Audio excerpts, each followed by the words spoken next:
There are three events in UFO history that have made this motion picture possible. In the 1950s, Trevor James Constable unlocks one of the mysteries of UFOs. With the aid of infrared photography, he discovers the fact that some UFOs are invisible. By using infrared film in his cameras, he discovered UFOs that exist in a light spectrum that cannot be seen with the naked eye or photographed with conventional cameras. This opens a whole new aspect in the documenting of UFOs, and his discovery reveals some UFOs may be living creatures. He calls them critters. In 1994, Jose Escamilla discovers a phenomenon called rods, a life form invisible to the naked eye that we've never seen before. He also develops a technique for filming these life forms that exist in the realm of the very fast. He calls it sky fishing, using high-speed shutter settings on camcorders. In 1995, NASA stops airing live broadcasts from shuttle missions after UFO footage has been made public, creating a controversy about how much NASA really knows about their existence. Looks like you got an object right in front of you, Mark. Can you look out there? I'm not sure what you're talking about. Never mind. That same year, Martin Stubbs begins recording what will be 5 years and over 2,500 hours of uninterrupted live broadcasts from NASA's own download. Today, we have digital camcorder technology that enables us to capture UFOs in full-color, high-resolution video. Invisible UFOs can now be captured in broad daylight by anyone. Two camcorders of the same make and model are set up side by side. Camera 1 on the left is set for regular daytime recording. Camera 2 on the right is set on night shot, which has been converted to shoot in broad daylight. On the regular camera, there's nothing in the sky. With the night shot camera on the right, a UFO that is in the infrared spectrum is clearly visible. What has never been seen that exists in the invisible realm of the infrared can now be seen using current camcorder technology. Using this new technology for filming UFOs invisible to the naked eye, someone out there will eventually capture the best UFO or rod footage ever, and probably in high-definition video. UFO research, however, is only a part of the story. I think it's long past time to open this up to the public. Give us information to the young people of the world in this country. They want to hear it. They want it. Give it to them. Don't hide it and tell lies and make stories. They're not stupid. Eventually, there's going to be something happen that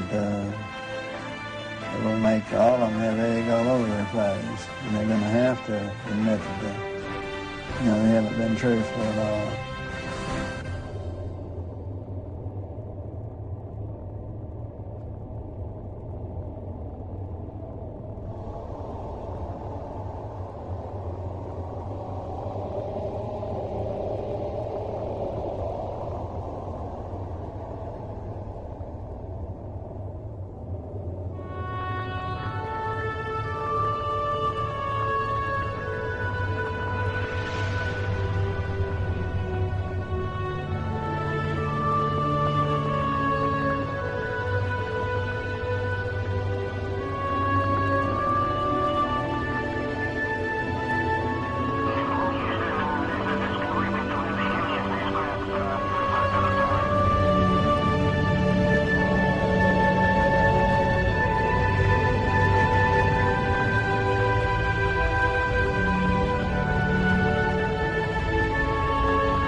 The nations of the world will have to unite, or the next war will be an interplanetary war. The nations of the earth must someday make a common front against attack by people from other planets.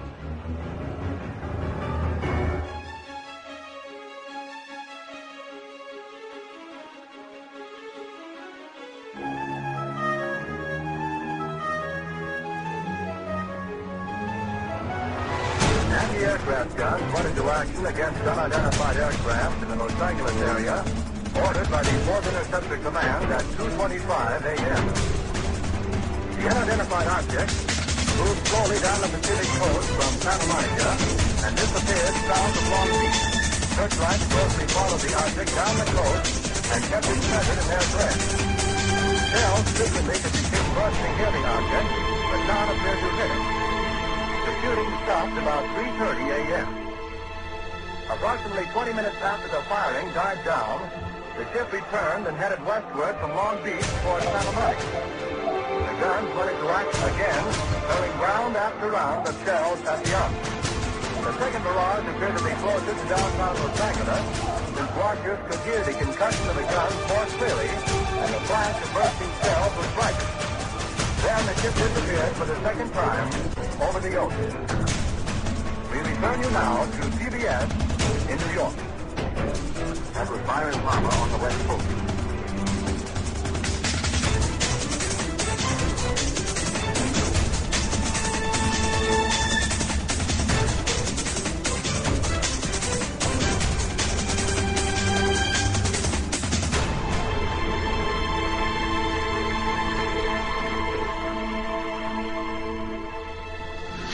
The Battle of L.A. was the first time that our military actually fired upon a UFO. The next day, the military told the press it was nothing but a weather balloon. Another report was that they fired at nothing due to war nerves. The Army was not too pleased with these reports. If they could not bring down a weather balloon with almost 1,500 rounds fired and direct hits, then what would they be able to do firing at real enemy targets? This was the first time official denial was put into motion regarding UFOs. This was 1942, only a few months after Pearl Harbor. Our distinguished guest for this evening is Dr. Willie Lay. Well, now, is our own government, our own Defense Department, taking the flying saucer reports seriously? They have to. After all, the Air Force, which is the one which is investigating, is charged with the defense of our skies. So if there's anything in the skies which they don't know and cannot account for, it makes them understandably uneasy. Major Donald E. Kehoe, a retired Marine Corps officer, insisted that the Air Force knew more than it was telling. We are being observed by some type of device which is ahead of us, far ahead of us, and is probably controlled by a highly advanced superior civilization. It has reached the point where many people in the Air Force have the same conclusion. In fact, the Air Force at one time had a top-secret estimate that these things were interplanetary spaceships. Right now, if you report having seen a flying saucer, you open yourself up to ridicule, too, which is something which is deplored by the Air Force. In other words, members of our audience who might, for one reason or another, see a flying saucer can make the reports to the Air Force and be rendering a service now, yes, not invite ridicule. Yeah. Instead of being a subject for ridicule and a big joke, actually is a serious matter which could affect the lives of all of us. Actually, most people who report a UFO sighting are patriotic citizens who have been mystified by something that they've seen, and through a patriotic sense, report it to the local law enforcement officials or to the United States Air Force base near them. The first reports were brought in by quiet and sober citizens, like Frank Manor. I looked north of me, and there looked like a fallen star. The air was red and kind of coming down, and on about a 45. And so then I watched it, and I was going to see if it landed, and then maybe go down and see what it was. And when it got to the top of the trees, it stopped, and a blue and a white light come on. And I looked at it, and I thought I was seeing things. Frank Manor's UFO remained over his swamp for more than 4 hours. His children saw it, his in-laws saw it, residents of the area saw it. I saw it looked shaped like a pie. I could see the front of it, and I just saw the round front, and I could see the light on either side. I just wanted to stay there and keep my eyes glued to it. I couldn't leave. But I can't fathom it because it seems so unreal. William Van Horn, Hillsdale's undertaker and civil defense director, also spotted the UFO and was with his Geiger counter the next day, checking a mysterious perfect circle where the UFO had been seen. No one photographed it, but Sergeant Newell Schneider of the Sheriff's Office remembered it well enough to draw it. Oh, it moved very rapidly at any speed or rather any direction it wanted to go. Why it could change and go to the right or the left or go crossways without hesitating a bit. What do you think it was? Well, if they call it a flying saucer, that's what it is. The Air Force sent its chief scientific consultant on UFOs, Professor J. Allen Hynek, to check the Michigan sightings. Dr. Hynek agreed that the good citizens of Michigan had seen something in the marshlands. He thought they had seen marsh gas. They, as children on the farm, had many experiences with swamp rights, and that this was obviously the thing that it was, and they couldn't understand why the people in Michigan got so excited over swamp rights. Dr. Hynek's belief in marsh gases was not exactly welcomed by Ann Arbor Sheriff Douglas Harvey, who had some interesting things to tell me. Because if he's going to say it's marsh gases, I'll tell you now, in all due respect to Professor Hynek, he's all wet. I think this is a flowered up deal, because last night he was in my office, and this is what my statement will contain. And at 11 o'clock, he had no statement whatsoever to make. He told me he had no idea what it was, but he said the Pentagon said that he had to make a statement tomorrow. He said, I don't know what I'm going to say. So overnight, he comes up with this theory. Right now, if you report having seen a flying saucer, you open yourself up to ridicule. Well, you can look at here, the beer bottles thrown. Look at my windshield. What would you think if somebody was throwing beer bottles at your house, down out in the middle of the road screaming, you nut, you're fanatic, and all that? What would you think? You open yourself up to ridicule. Are you sorry now that you did tell people what you saw? Yes, I am. I'm sorry, because it's not it's not the truth, but it's just the idea, the reaction of the people. They think you're a nut. To tell you the truth, that's just what they figure you are. And I'm not going to take it no more. I don't want nobody down in here. I just leave me alone. You open yourself up to ridicule too, which is something which is deplored by the Air Force, is deplored by the Air Force, is deplored by the Air Force. If the thing lands right there by that pump, I'd never say a word. And he got out and talked to me. I wouldn't tell nobody. That's just the way I feel. I'm bitter and disgusted in the whole matter. According to the United States Air Force, in following a policy which is set probably fairly high in the Pentagon, there are about 250 or 300 extremely incompetent airline and military pilots in this country. The airlines let them continue to fly even though they have reported UFOs. The Air Force has been accused from time to time of hiding information about UFO. What do you have to say to that, Colonel Happy?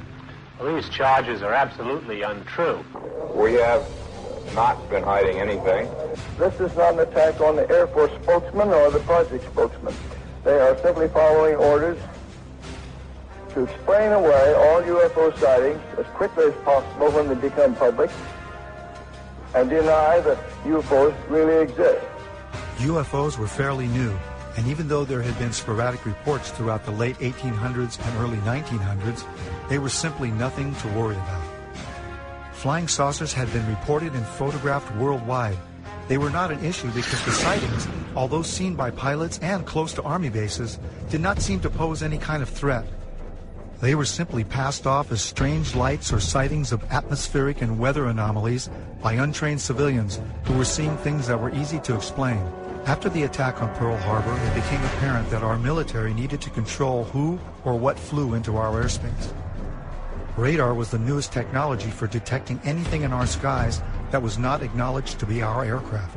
The Battle of LA was an example of an unknown aircraft that was immune to all that our anti-aircraft guns could deliver. Nothing could bring this one object down. What was our military going to do to control this unknown threat? What would happen if the public found out these things were real and there was nothing to do to stop them? The only solution was to deny that there was any kind of threat from something we had no control over, something we could not stop. The solution included an official denial that would last over 60 years. The Air Force and the CIA hired and commissioned the top astronomers, scientists, and experts of those times to become the authorities on the subject of UFOs. These experts appeared on national radio and television and gave the naive, gullible, and patriotic public the myth about UFOs. Astronomer Thornton Page was on a CIA committee that investigated UFO reports in 1952. Its conclusion? No evidence of UFOs. Even highly regarded astronomer Carl Sagan was placed by the Air Force as a consultant on a scientific panel to deny the existence of UFOs. The official Air Force reply was that there was no cover-up, and there were no flying saucers from outer space. I would like to close by reading a very brief excerpt from the report of the Air Force's Scientific Advisory Board, which they made recently upon completing a detailed review of the subject of UFO. This is a statement. The committee concluded that in the 19 years since the first UFO was sighted, there has been no evidence that unidentified flying objects are a threat to our national security. This was to become the greatest story ever denied.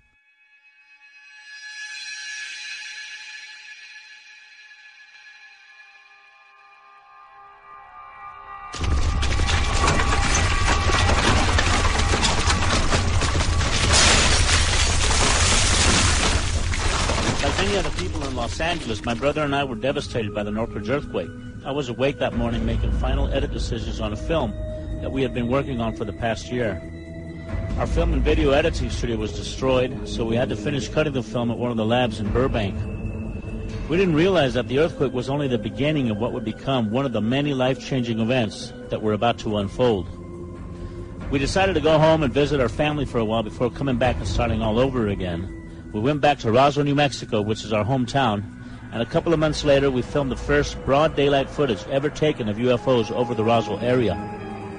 We compiled an enormous archive of broad daylight UFO activity at Midway, which is where we all grew up, and which is located just 9 miles south of Roswell. Midway is also the place where the rods phenomenon was discovered. A mysterious object has been caught on tape over Albany, New York. It looks suspiciously like a missile. Is that possible? Yeah, and that's pretty scary over a commercial airport, but I don't know, whatever it is, it was going very fast, it was above the clouds, and it was hundreds of feet in length. So the FBI has seen this tape? Yeah, they took it from me, and it's on its way to Washington to be analyzed. Now, what do you think it is? I mean, just looking at it, are you calling it a UFO? Or are you calling it a missile? What does it look like to you? A lot of people are saying that it's this thing called a rod, which I'm not sure about. These biological creatures that live in the upper atmosphere, which sounds strange, that we haven't discovered yet because they just move too fast for us to see. It doesn't. So somebody's telling you that thing is an animal. Yeah. This guy Jose Escamilla, he's been researching these for like 8 years. He has a website, and that's what he thinks. It's amazing. No telling what these things are going to teach us once we catch a specimen and investigate what its makeup is. But it's an incredible phenomenon. Whatever these things are, they've mastered the ability to travel through both mediums as if there's nothing really there. It's like traveling through dimensions. The rods are just one part of an enormous panorama of life that is veiled from normal human sight. You found that by using an extremely fast shutter, you could slow down and objectify something that would otherwise elude the photographic process. But that doesn't mean that they're not there. It just means that you need a device, an apparatus that will remove an optical limitation that you have. We don't reject the microscope because the microscope intensifies the power of human sight. Without it, the world of the microbe would not exist. But that wouldn't alter the fact that our entire environment, our entire living scenario, is really conditioned upon what happens in a domain that we cannot see directly. In my opinion, the same thing applies, and this will be verified in years to come, at the upper border of nature. But I realized at this point that it's very secret, that it was kept secret, because I asked him, what are you going to do with this piece of information? And he said, we always airbrush these out before we sell them to the public. So they're pesky little creatures appearing on this photograph they wanted to get rid of. This is a fact of the matter. We were really not sure after John flew whether or not there were critters, living critters out there somewhere. Critters that were captured by NASA on that mission, the STS-75, in 1996. In all my considerable experience of the entire UFO scenario, I have never seen and never expected to see footage like that. And least of all did I expect to see it on film that, or tape that had been exposed by the government in a NASA mission. The shuttle Columbia in this mission was equipped with a very sophisticated and expensive ultraviolet camera. It was sensitive to the near ultraviolet. And when they were up at 300 miles above the atmosphere, they launched from the Columbia a small satellite with a tether. Not long after it was launched from the Columbia, the tether broke. We'll record steadily the whole break and coil back to the tether. Copy, Claude. We go. Again, this is a view of the satellite. Well, if it had to break, it did it in the right place. And you see on this astonishing film, you see the satellite go drifting far astern of this orbiting Columbia. The tether, which is 12 miles long, straightens out into a long white line, which you can see as plainly as could be. Columbia and the satellite now 77 nautical miles apart. Now, while this is all going on, a whole covey of UFOs, perhaps 36 of them, manifest to this ultraviolet camera, and they begin moving around, circulating, looking for all the world like something in an aquarium tank. The satellite, again, just moving into sunrise. Now, Houston, of course, down on the ground, is getting this feed from the Columbia, and they ask the astronauts in the shuttle, what can they see? What is it they can see? You guys getting the image? Franklin, we see a long line, a couple of star-like things, and a lot of things swimming in the foreground. Can you describe what you're seeing? Well, the long line is a tether, and there's a little bit of debris that kind of flies with us. It is like a brilliant white bar. It looks like a neon sign, and it's 12 miles long.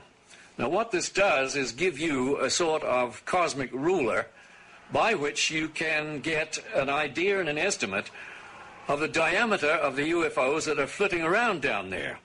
Now, when you see them go behind the tether, that means that you can use that tether like a ruler to measure their diameter. And those things that are down there going behind the tether are between 2 and 3 nautical miles in diameter. One of the things you see over and over again is you see UFOs materialize into the ultraviolet while you watch. You see them come from out of nowhere to the point where they are returning a response to the camera. You also see them dematerialize while you have them under observation. There's 2 of the central things that have gone on with UFOs since day one: materialization and dematerialization.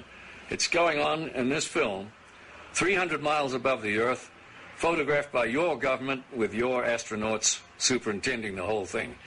Completely unzoomed, and you see the full extent of the tether. Columbia, Houston, that's a much better view, a lot more contrast visible. It's not an infrequent occurrence out there. They happen quite often. There were probably 1,500 reported cases. I have over 3,000 cases now. They estimated 100 yards from the left wing was this 100-foot disc. And the strength of the signal was as strong as a surface contact on the water of an aircraft carrier. This contact was huge.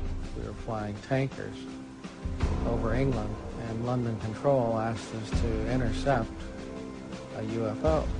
We would go from 1 o'clock, 7 or 8 miles, to 6, 7 o'clock, 7 or 8 miles inside of 4 or 5 seconds. You have to be moving to. They could rise, go straight up. They could do that. It seemed like instantaneous.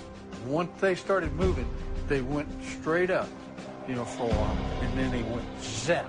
Then it just sort of disappeared. It dematerialized and left the atmosphere just gone. It just took off into space. It just left at high speed. There have been ET visitation. There have been crashed craft. There have been material and bodies recovered. I didn't want to look at it any longer than that because I felt that my life was in jeopardy. I was beaten, literally hit in the ribs and pushed, and I was resisting. And I know Sergeant Bustinza was doing the same thing. He said, "You are never to speak of this again. As far as you're concerned, this never happened." You never saw this. I don't exist, and this situation never happened.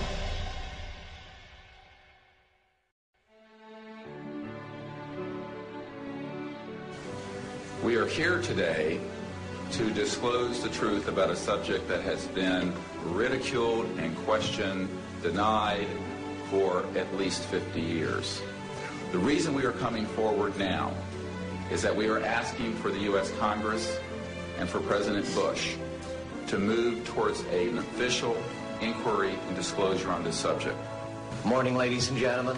My name's Clifford Stone. I'm a Sergeant First Class, United States Army. My name is Dwayne Arneson. I served 26 years as a communication electronics officer in the U.S. Air Force. My name is John Callahan. I'm a retired FAA employee. I was the division manager for the Accidents Evaluation and Investigation Division. My name is Don Phillips. I was in the United States Air Force and had worked with certain intelligence agencies of the United States government. These are people who have been inside the CIA, NSA, NRO, Air Force, Navy, Marines, Army, all divisions of the intelligence and military community, as well as corporate witnesses, contractors to the government. My name is Dan Willis. My name is George Filer III. My name is John Maynard. My name is Donna Hare. My name is Carl Wolf. My name is Harlan Bentley. My name is Larry Warren. My name is Mark McCandlish. And these are folks who have been involved in so-called black budget or covert unacknowledged projects. These unacknowledged special access projects are taking in at least $40 to $80 billion per year. And they are sitting on technologies that can change the world forever. My name is Charles L. Brown. My name is Michael Smith. My name is Robert Solis. My name is Carol Rosen. I have had grown men weep who are in the Pentagon, who are members of Congress, and who have said to me, what are we going to do? And I'm prepared to tell the story in front of Congress, and it is the truth. And I will testify under oath before Congress that what I'm saying is the truth. I'm prepared to go to Congress, to swear before Congress that everything I've told you people and everything that is here is the truth. These men and women have come forward and they have their credentials, they can establish who they are, and they have been first-hand witnesses to some of the most important events in the history of the human race. I'm willing to testify to the truth of all these matters that I've spoken about in front of Congress under oath. I'm willing to testify before Congress that what I'm saying is true. And I am prepared to testify in detail concerning these events and their truthfulness before Congress. These statements are true and willing to testify under oath before Congress. That I will testify under oath as to what I say is true, and I will do so before Congress. So I will testify before Congress if necessary and explain exactly what happened. And I will testify before the Congress under oath about everything I have said and more. I have personally briefed a sitting director of Central Intelligence, James Woolsey, President Clinton's first CI director. I have personally briefed the head of the Defense Intelligence Agency, the head of Intelligence Joint Staff, members of the Senate Intelligence Committee, many members of Congress, members of the European leadership, the Japanese cabinet, and others. And what I have found is that none of them are surprised that this is true, but they are uniformly horrified that they have not had access to these projects. A lot of people talk about conspiracies over a shadow government. I'm willing to testify before Congress that these black operations do exist. I nearly became part of it. But I saw the light, I think, or was, and I got out. And that's it. We have to disclose what we know. And I am willing to testify before Congress under oath or before any other organization that what I witnessed is true. This whole project, bringing this out in the open, will probably take other people too. But myself, I'm 73 years old, and I've had a good life and no regrets. I've loved this country, and I've been a Christian all my life since I was about 11 years old. And so I believe God wants this known. And I believe the cosmos wants this known. I know we're not alone in the universe. I know that the absence of evidence is not evidence of absence. It's evidence that has been denied to the American people.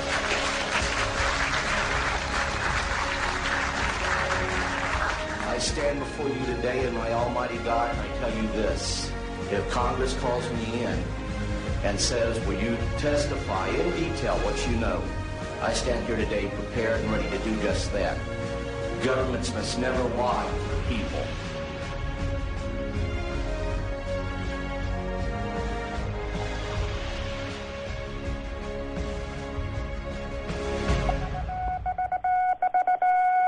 Headline edition, July 8, 1947. The Army Air Forces has announced that a flying disc has been found and is now in the possession of the Army.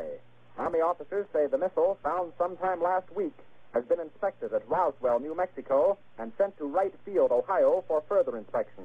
The whole project was get as much information and technology out of these crafts as fast as they could, and to steer the news media off on some crazy idea that these sightings were created by college pranks and balloons and meteorological problems.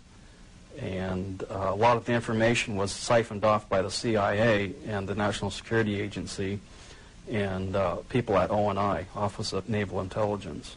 It was the first time I'd ever seen anything like this before, and all eyes were just peeled on that particular thing. And when he told us what it was, it was frightening. It was eerie. There, you could have heard a pin drop in the room when it was first mentioned. Well, he said it had been taken from one of the craft that had crashed in New Mexico, and that it had been taken from a box of materials that the military was working on. They didn't use the word reverse engineering at that time, but it was something similar to the reverse engineering that they felt like they needed to work on, and it was going to take years to do this.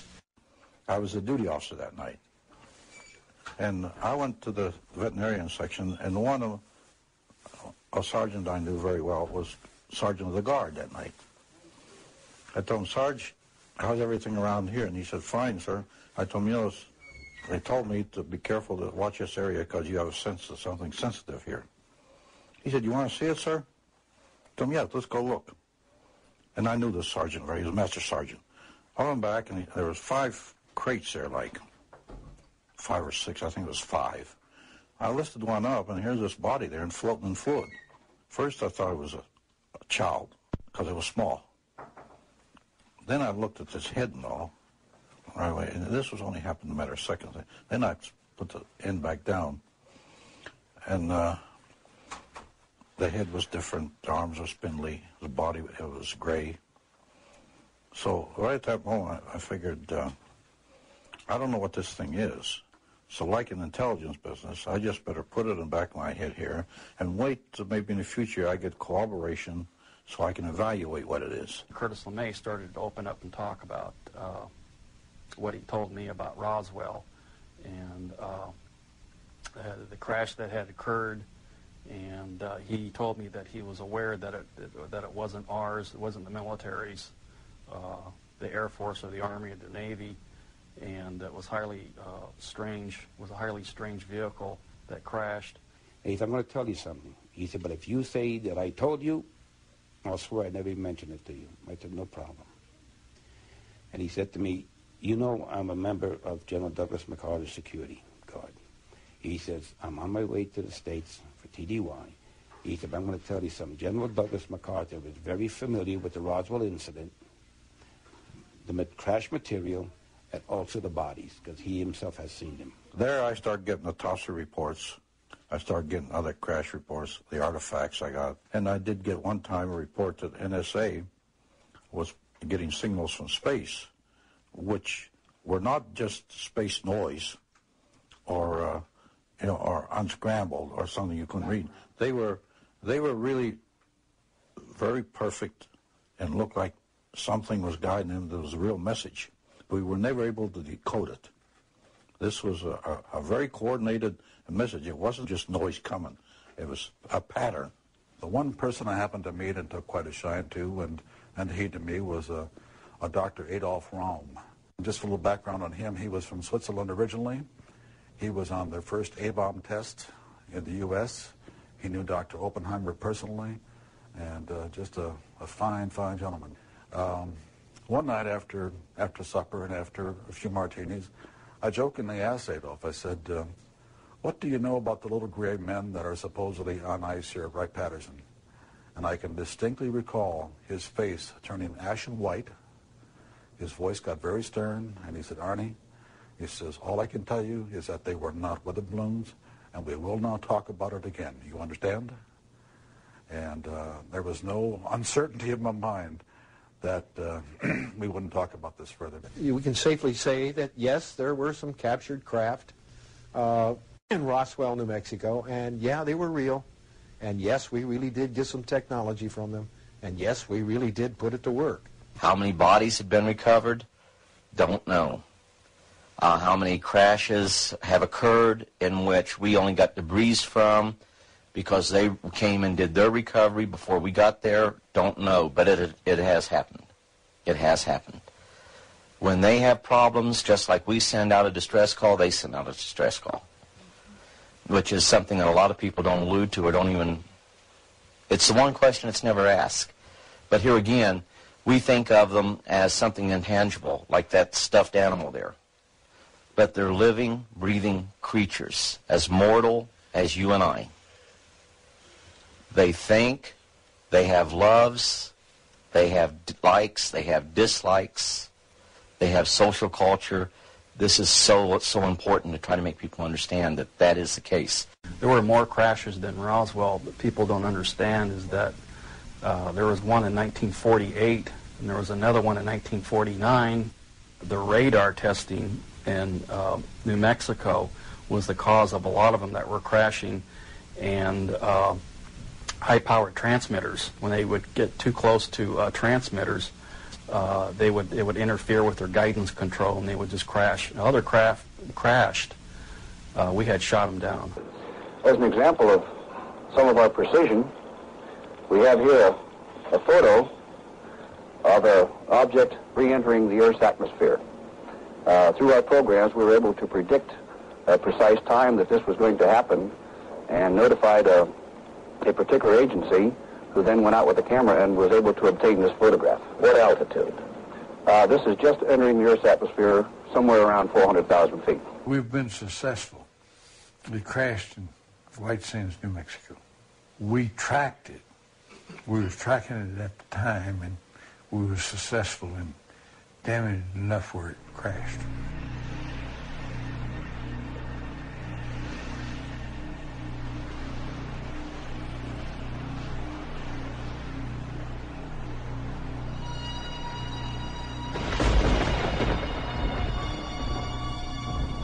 I can verify, corroborated by the people that I have worked with and do work with now.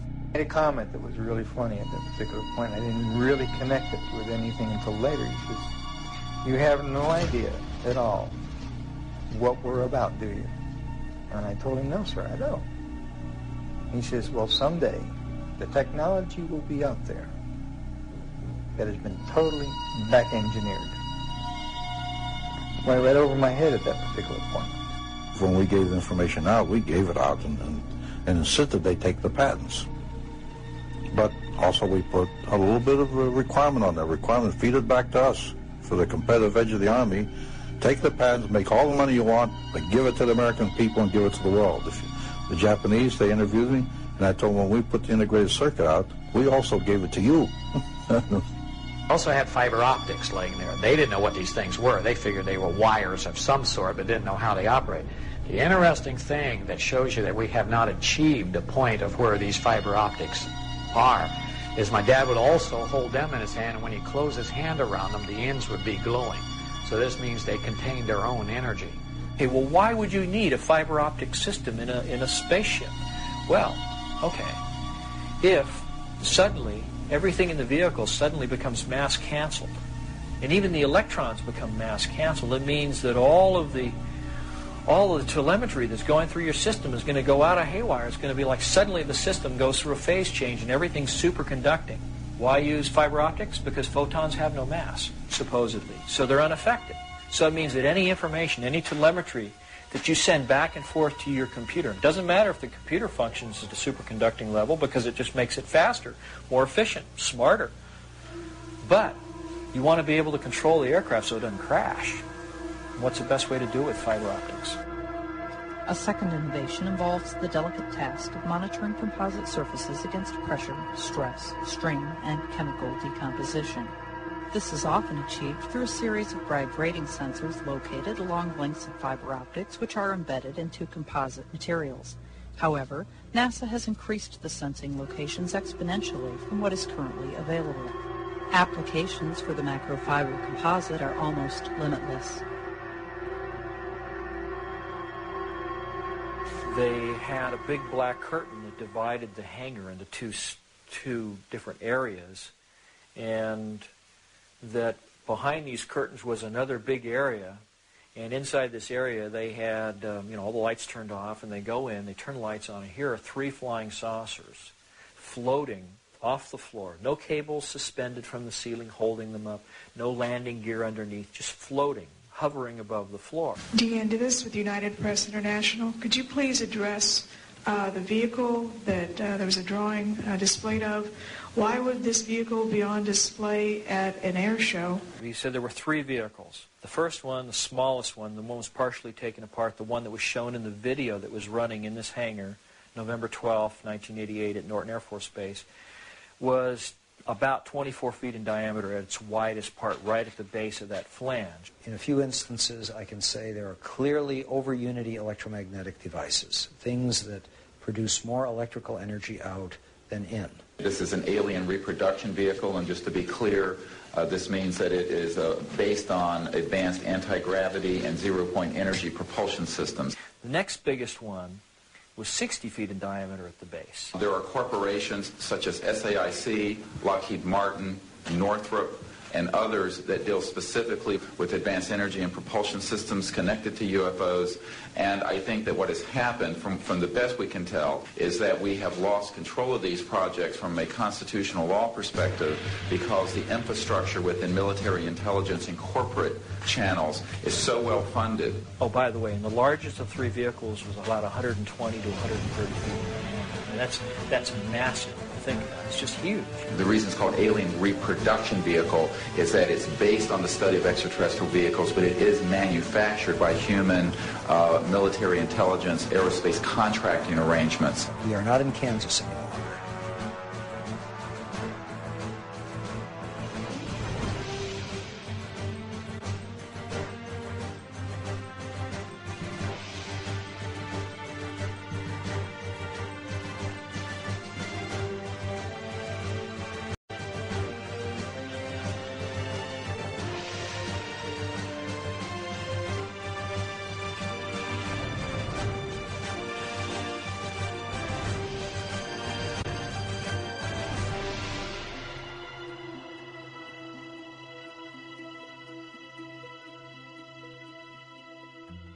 Brad said that in this exhibit in Norton Air Force Base that a 3-star general said that these vehicles were capable of doing light speed or better. I think they made a mistake at Roswell. Rather than admitting it, they covered it.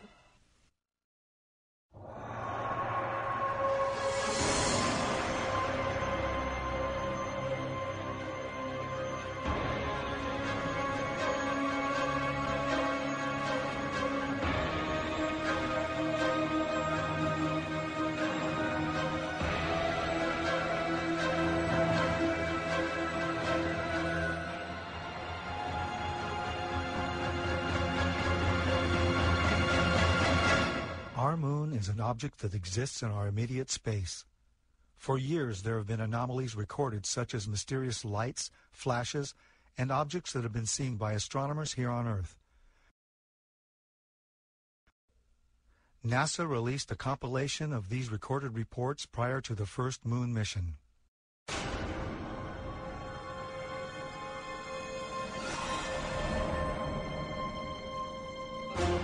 Gemini 7 here, Houston, on your 8. Left clear, 7, go ahead. Confirm you at 10 o'clock high. This is Houston, say again, 7? I said we have a bogey at 10 o'clock high. Right here. 7 Control here again. The reference in that conversation was bogey. It was Borman who reported sighting the bogey. This is Gemini Control Houston at 4 hours, 24 minutes into the flight. Well, as far as the moon is concerned, I think they found when they got up there that there was already somebody there. And I wouldn't want to say any more than that. But they got out of there and they haven't been back. But I have seen certain documents and read certain reports that indicate that there's somebody already there that knows a lot more than we do and would be willing to run us off if we didn't go on our own. I doubt that we will go to the moon again. It has been argued that the moon could be used as an indicator of extraterrestrial visits to our solar system. Unfortunately, the detection of ET artifacts on the moon is outside the interests of most mainstream archaeologists, as archaeology tends to adhere to a pre-Copernican geocentric point of view. It is generally accepted that the search for alien artifacts on the moon is not necessary because there are none. Given the success in using terrestrial remote sensing to find archaeological sites on Earth, can similar techniques be used to find possible artificial construction on the moon and other planets? For example, the ancient Khorezmian fortress Khoi Kragan Kala in Uzbekistan, constructed between the 4th century BC to the 1st century AD, appeared as an impact crater before excavation in 1956. On the moon, Khoi Kragan Kala would not be perceived among all the other impact craters. In 1962, Carl Sagan spoke on the possibility of discovering alien artifacts on the moon, stating that forthcoming photographic reconnaissance of the moon from space vehicles, particularly the far side, might bear these possibilities in mind.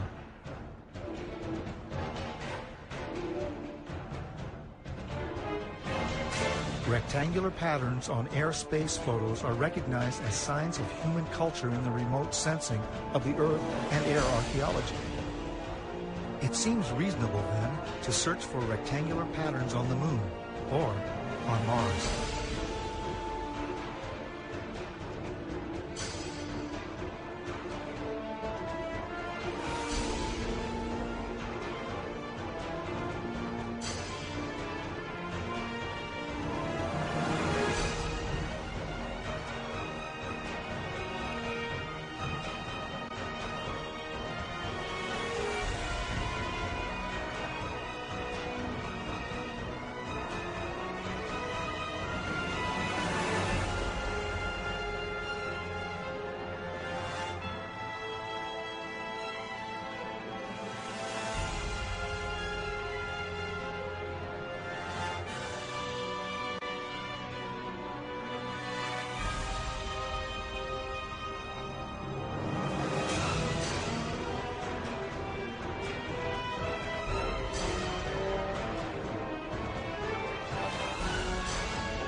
I walked into the photo lab in the restricted area, and this was between missions. One of the gentlemen I had been friends with, and I still talk to occasionally, he pointed to one area of this mosaic. It was one panel of a mosaic with a smile on his face. He said, "Look over there." And I looked, and in one of the photo panels, I saw a round white dot. And at the time, it was very crisp, very sharp lines on it. And I said to him, what is that? Is that a dot on the emulsion?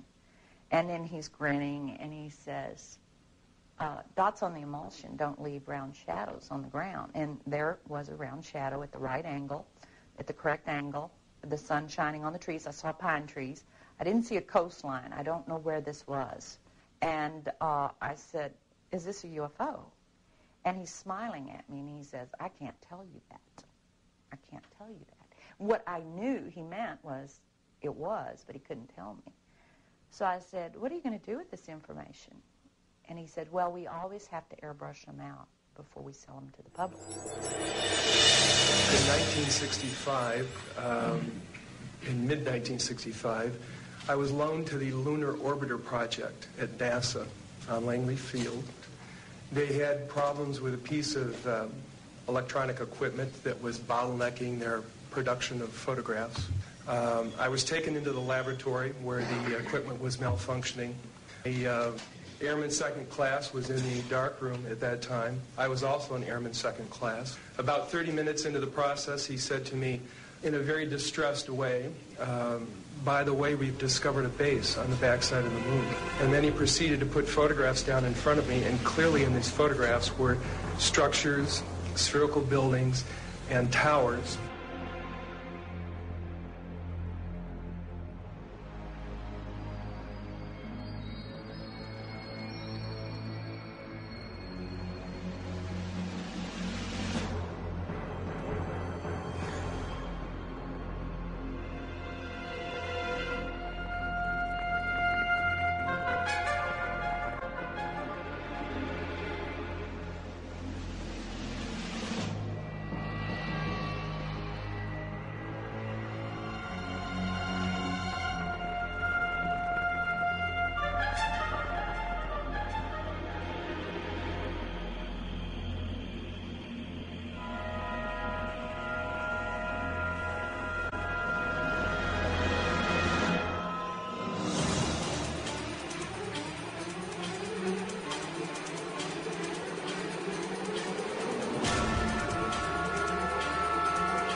Always airbrush these out before we sell them to the public. Mosaics and showed this base, which had geometric shapes. There were towers. There were spherical buildings. There were very tall towers and things that looked somewhat like radar dishes, but they were large structures. If I compare it to what I'm seeing now, because I do have photographs that have artifacts in them that are similar to what I saw, they're massive. Some of the structures are, half a mile in size. So they're huge structures. Some of the buildings seem to have very reflective surfaces on them. A couple of structures that I saw reminded me of cooling towers at power generating plants. They had that sort of a shape. Some of them that were just very, very straight and tall with a flat top. The particular shot that I saw, there were several clustered together over a landscape, a fairly large landscape.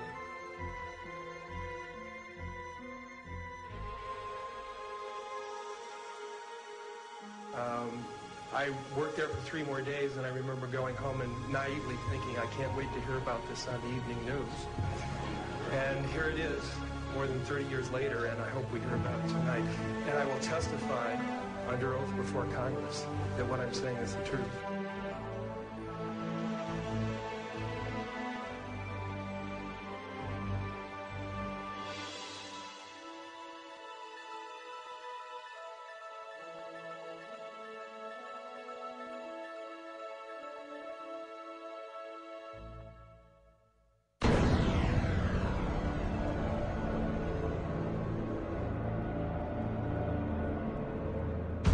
In 1959, the U.S. Army completed a plan for a manned military outpost on the moon. The Horizon Lunar Outpost was said to be necessary to protect United States interests on the moon, to conduct moon-based surveillance of the Earth and space, to act as a communications relay, and to serve as a base for exploration of the moon. The permanent outpost would cost $6 billion and become operational in December 1966 with 12 soldiers. The base would be defended against Russian overland attack by man-fired weapons. The Apollo program began only 2 years after the Horizon report, but a moon base would not have been established earlier than the 1970s. During the discussion of UFOs, the question ultimately is going to come up, can any government keep secrets, let alone the U.S. government? And the answer to that is unequivocally yes. People in high-level government have very, very little, if any, information, valid information about this. Most have no more knowledge than the man in the street. There's always been what they call the need to know. They keep pretty much each organization an island unto itself. I looked at him and I was pretty startled because I'd worked out there several years and never seen anything like this, never heard of anything like this. I had a top secret crypto clearance, and I could go into areas where my commanders, some commanders, could not even get in. He was a civilian, but had done a lot of work with NASA on a lot of committees and what have you. And I think his problem was the fact that he hadn't heard about this. They can't get in there because they don't have the need to know, even though they have the same clearance as the guy that gets to go in there. He knew that he was very important because he was on a lot of committees in NASA. And since he was very important but hadn't heard about this thing, this couldn't be true. The UFO secrets can be kept secret from other people who have the same security clearance. And the truth is, they have hidden things like UFO and extraterrestrial information from us for years. Not just the current era, but back before the 1900s. There's about 38 levels above top secret. The highest is cosmic. That's, okay, I'll tell you right off now, that's UFOs, aliens, and particleization. Now, like you heard a while ago, there's only probably about 25 people in the world that know things that are known at that level.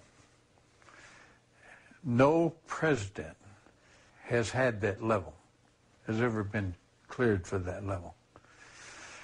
Eisenhower was the closest. Eisenhower wanted somebody to be in charge. He tried the CIA director, and it didn't work. CIA was working primarily for itself. Most of the intelligence directors of the services were working for themselves. What happened was Eisenhower got sold out. I think that he realized that all of a sudden this matter is going into the control of corporations. He realized that he was losing control. He realized that this phenomenon of whatever it was that we were faced with was not going to be in the best hands, and those were as far as I can remember, that was the expression that was used. It's not going to be in the best hands. In the councils of government, we must guard against the acquisition of unwarranted influence, whether sought or unsought, by the military-industrial complex. The potential for the disastrous rise of misplaced power exists and will persist. We must never let the weight of this combination endanger our liberties or democratic processes. We should take nothing for granted. Only an alert and knowledgeable citizenry can compel the proper meshing of the huge industrial and military machinery of defense with our peaceful methods and goals. And so it was organized under the name the NRO. You couldn't mention NRO. NRO, National Reconnaissance Office, basically run by the Air Force. The Reconnaissance Office, from my understanding of people that I've had contacts with since I retired, has taken on a lot more responsibility, particularly towards UFO and extraterrestrial activities. You could say that they picked up where Blue Book dropped off. If you're on that level, there's an organization worldwide called ACIO. That's Alien Contact Intelligence Organization. If you pay your dues and you follow the rules, you can benefit, your government is allowed to benefit from that organization's information. Henry Kissinger headed some sort of a study group back in the 50s to study the ramifications of this information if it had leaked through a credible source. In fact, Jimmy Carter was not brought into the loop. They, for some reason, the group, the control group, they don't trust the guy for some reason.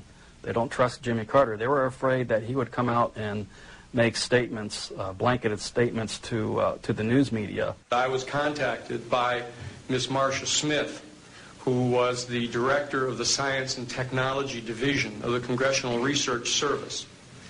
She asked to meet with me, and I met with her, and she informed me that President Carter, upon taking office in January of 1977, held a meeting with then the Director of Central Intelligence, who was George Bush Sr., and demanded that the Director of Central Intelligence turn over to the President the classified information about unidentified flying objects and the information that was in the possession of the United States intelligence community concerning the existence of extraterrestrial intelligence. This information was refused to the President of the United States by the Director of Central Intelligence, George Bush Sr.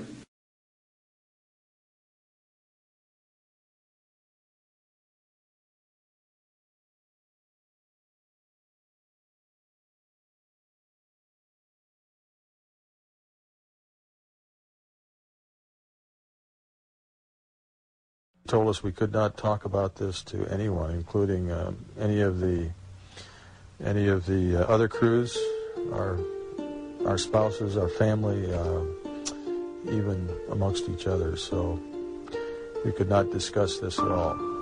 In the military, they do ridicule you, and I was ridiculed a few times. I was told I would never make Master Sergeant. I was on orders for tech, but I was told I would never make Master Sergeant, or I brought the strap up again. The pilots that had seen things and talked about it, some of them were let go, some of them released from their flying and treated as nutcases and things like that. At times I used to carry a nuclear weapon. In other words, I was mentally fit to carry nuclear weapons, but I'm not mentally fit if I see a UFO. Well, this criticism and this ridicule has, I think, done more to keep the story coming out than almost anything else. It had been discussed with me on numerous occasions. Talked about what could happen to me militarily and what could happen to me even if I discussed this as a civilian. That subject just was dropped. It just wasn't discussed. Anything to discredit you, and you'd never get a promotion, and I'd spend the next 3.5 years up the North Pole living in a tent checking weather balloons. I've made no money from this. I've got nothing but pain and suffering out of talking about it. I've been harassed at my home. This was used against me partially in losing a job once in teaching. I've had a hell of a time after I've told this story, but I continue to tell the story because I think it's important for people to understand that this sort of shit goes on in the government. He was sorry he wrote the book. He was sorry he exposed the family to the ridicule, to the lawsuits. It's been very tough on our entire family. He did not want to die, leaving us with these problems. Just hope that the future people such as yourself and me will know what to do with this type of knowledge that this man brought forward. I do say that he is the first man to come forward in a high capacity.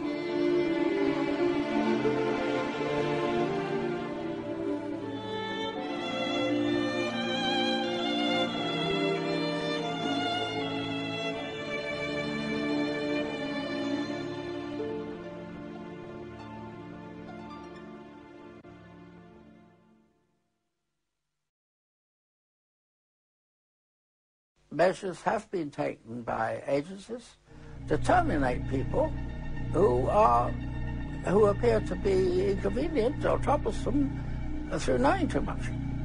I would go interview people that claimed they had seen something and try to convince them they hadn't seen something or they were, hallucinating or something.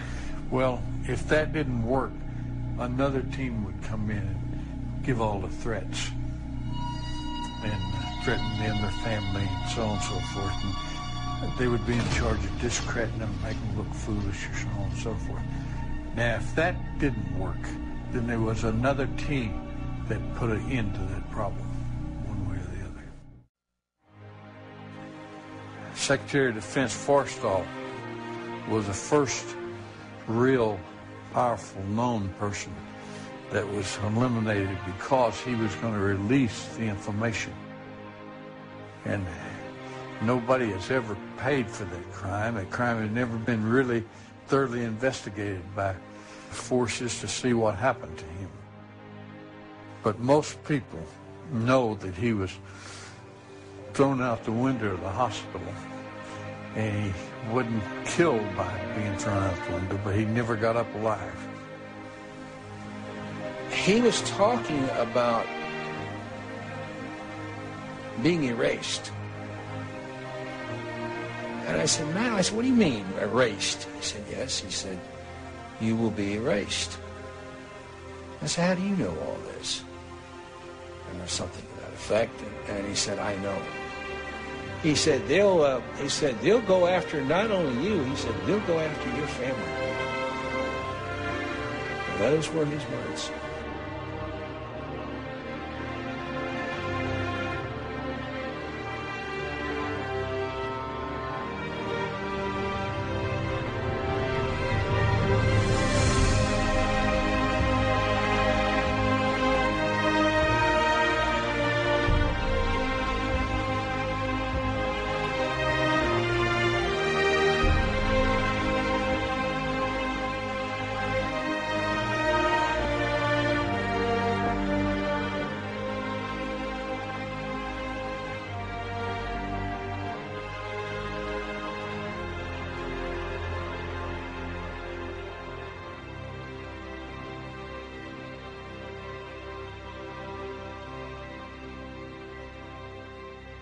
And they're yelling at me, and they're hollering and cursing, and you didn't see anything, and we'll do you and your whole goddamn family. And they're it was basically that for about 8 or 9 hours. They're just off on their own.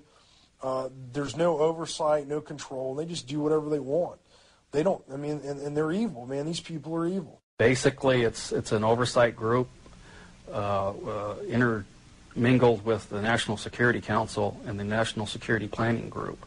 They have full control. They have no congressional oversight whatsoever. They answer to nobody except for the President of the United States. But they're trying to push it aside away from the President. When I was a corporate manager of Fairchild Industries in 1974 through 77, I met the late Dr. Werner von Braun in early 74. At that time, von Braun was dying of cancer. But he assured me that he would live a few more years in order to tell me about the game that was being played, that game being the effort to weaponize space. Weapons in space is still a big enigma. Black covert operations have always been trying to do something like that. Von Braun's purpose in life during the last years of his life, his dying years, was to educate the public and decision makers about why space-based weapons are dumb, dangerous, destabilizing, too costly, unnecessary, unworkable, undesirable. The strategy that Wernher von Braun taught me was that first the Russians are going to be considered to be the enemy. In fact, when I met him in '74, they were the enemy, the identified enemy. We were told that they had killer satellites. We were told that they were coming to get us and control us, the dirty commies, that whole story. First, the Russians were the enemy against whom we're going to build space-based weapons. The ballistic missile defense system is probably a pipe dream in the sense that if what it's designed for is that you know where it's coming from. And when we had Russia, there was a 50-50 chance that you knew about where it would be coming from. In 1977, I was at a meeting in Fairchild Industries in a conference room called the War Room. And in that room were a lot of charts on the walls with enemies, identified enemies, names that people had never heard of, names like Saddam Hussein and Gaddafi. But we were talking then about terrorists, the potential terrorists. No one had ever talked about this before, but this was the next stage after the Russians against whom we were going to build space-based weapons, these terrorists. They wanted a weapon system they could put in space that would stop a ballistic missile. That was the concept. This is 1977, and they were talking about creating a war in the Gulf region when there was $25 billion in the space-based weapons program that yet had not been identified. It wasn't called the Strategic Defense Initiative, at least, until 1983. This weapons system then had obviously been going on for some time that I didn't know anything about. When Star Wars was brought out as an idea, which was before Reagan actually, and incorporated into his administration, it became pretty much a window dressing, as one people would call it, but there was a lot of truth behind what they were trying to do. They knew the basic principle of what they wanted to do. So I stood up in this meeting in 1977 and it said, I'd like to know why we're talking about space-based weapons against these enemies. I'd like to know more about this. Would somebody tell me what this is about? Nobody answered. They went on with this meeting as though I hadn't said anything. We heard a lot about terrorism. Then we were going to identify third world country crazies. We now call them nations of concern. With the rogue nations we have today, it's absolutely ludicrous. But he said that would be the third enemy against whom we would be needing to build space-based weapons. And the next enemy was asteroids. Now at this point, he kind of chuckled the first time he said it. Asteroids, against asteroids we're going to build space-based weapons. So it was funny then. And the funniest one of all was against what he called aliens, extraterrestrials. That would be the final card. And over and over and over, during the 4 years that I knew him and was giving his speeches for him, he would bring up that last card. And remember, Carol, the last card is the alien card. We're going to have to build space-based weapons against aliens.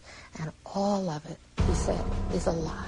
Well, if they were hostile, my own knowledge is, and feeling, I don't know about all of them, is that we could have been, with their weaponry, as it might be used, could have destroyed us a long time ago. If beings can travel in time-space, then anything we would put in orbit as a weapon would be like going against Genghis Khan with a firecracker.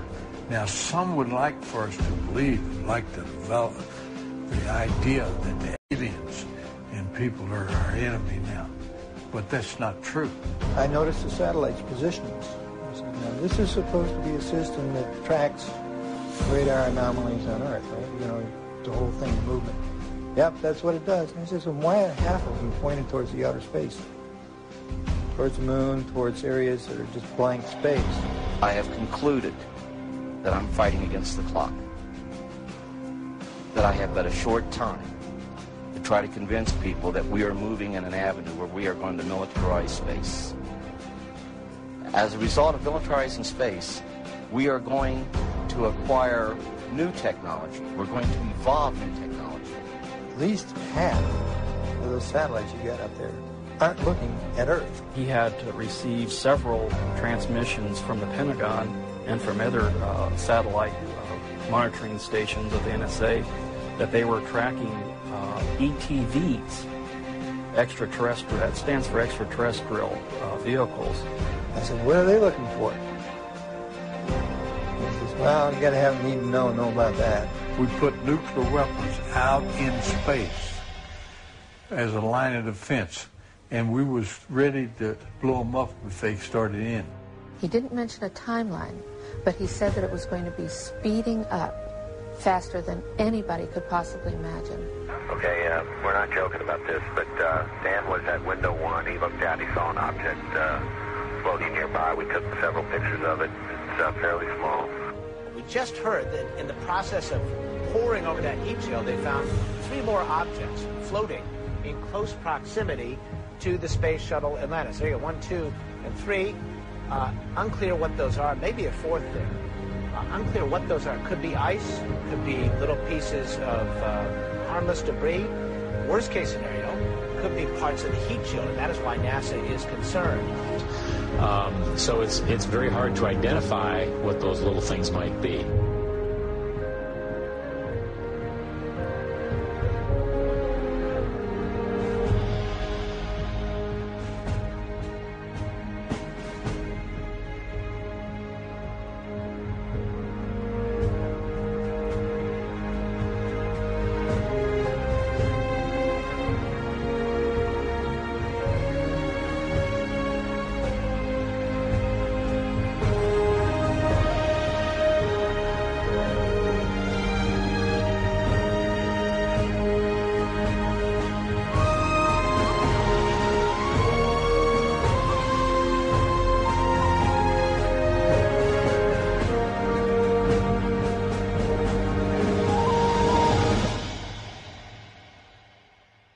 We are going to acquire new technology. We're going to evolve new technology that's going to lead us into interstellar travel.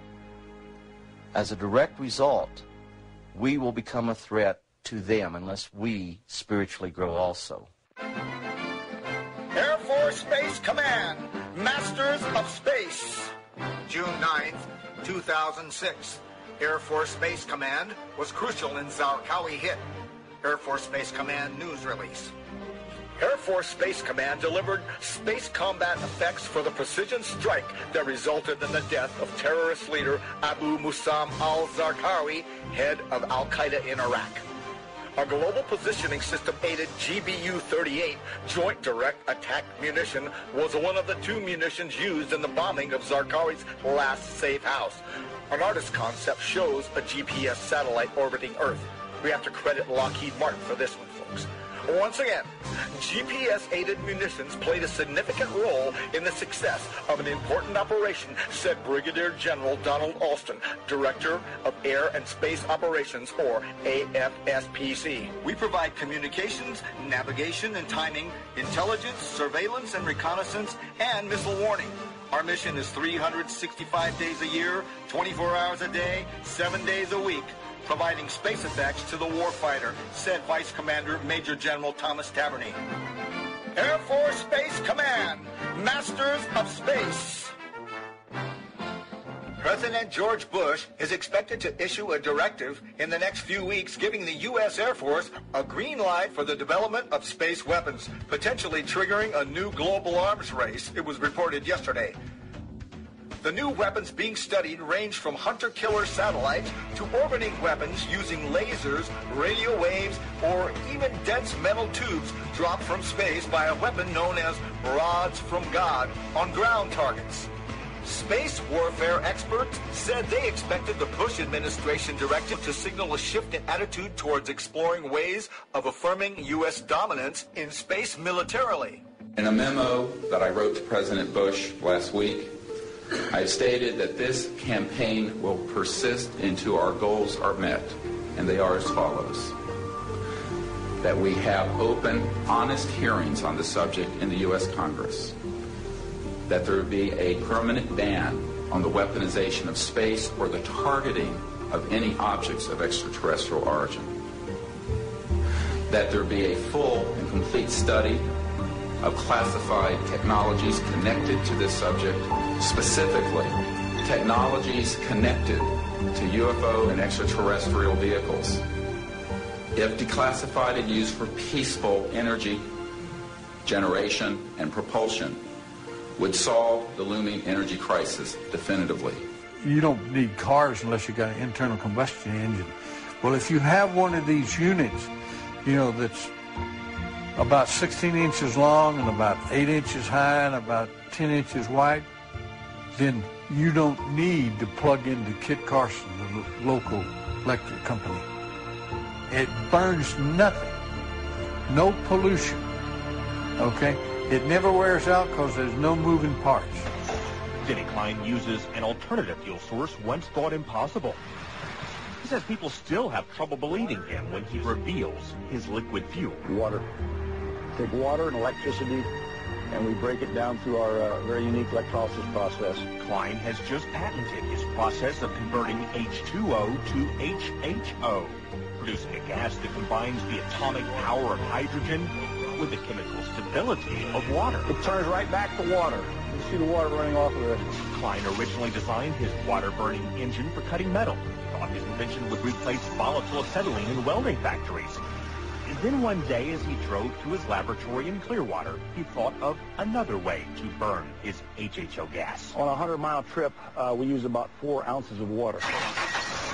Klein says his prototype 1994 Ford Escort can travel exclusively on water, though he currently has it rigged to run as a water and gasoline hybrid. Simply speaking, it can change the world by reducing our dependence on fossil fuels. These are equivalent to our... Pete Dominici is helping Klein take his hydrogen technology patents from a 2-room office in Clearwater to consumer markets around the world. You know what? Microsoft came out of nowhere, came out of the garage. Why not hydrogen technologies? The duo is already in negotiations with one U.S. automaker and the U.S. government. Their plans have grown from basic welding with water to powering the entire world from the safest and cleanest fuel on Earth. Members of Congress recently invited Denny Klein to Washington to demonstrate his technology. Now his company is currently developing a Hummer for the U.S. military that can run on both water and gasoline. I have concluded that it's based on a few people making a lot of money and gaining power. We have cartels. We have a whole set of cartels in an area, interlocking corporations, and behind this we have a few people who are quite wealthy and who own most things. It's about ego. Everybody's trying to be the big monkey. It's really as simple as that. Who's control of petroleum of the world? A lot of people think that Iraq, Iran, and so on and so on. They don't. They don't. We control it. Us and the British interests and the world interests. Well, some people refer to this the secret government. I would say that in terms of profiting from the status quo, big oil, there are certain geopolitical and financial infrastructures that would not welcome a definitive replacement to the fossil fuels. So what we get is the great Armageddon everybody's been dreading. The energy crisis going right now, in my view, will probably evoke a great Armageddon that we've all feared so long in about 2007. It's about a few people who really are playing an old, dangerous, costly game for their own pocketbooks and power struggle. People in power right now don't want us to know is that this free energy is available to everybody. I will tell you, and we can prove this with other scientists who are ready to come forward, that we already have a complete replacement for any fossil fuels or ionizing nuclear power plants. We don't need them. We haven't needed them. Probably have not needed them since the time I was born. The, quote, cover-up of this issue that has been going on for the last 50 years is probably the biggest single threat to our democratic society. This is the greatest strategic threat to survival of the United States and, in fact, of civilization itself. It still bothers me that I've seen all this, I know all this, and I'm walking around like with the answer and nobody wants to ask the question.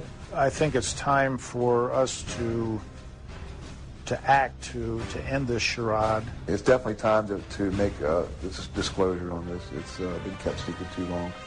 One of the things that I'm upset about is that good people are forced to do illegal things, and I believe that this information should be given to the American public. It's the discovery of the lifetime of humankind, isn't it? To find out that we're not here alone. People are walking around in a daze. They have no idea what is going on. The fools may blow the world from other causes, don't misunderstand me. But they're going to blow it from this cause.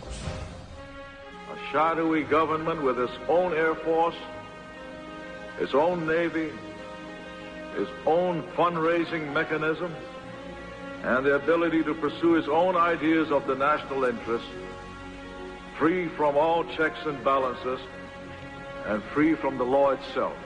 Whatever activity is going on, to the extent that it is a clandestine group, a quasi-government group, a quasi-private group, it is without any type, as far as I can tell, of high-level government oversight. And that is a great concern. We have contact with aliens not originating from some foreign country, but from some other solar system. And I have been a party to them.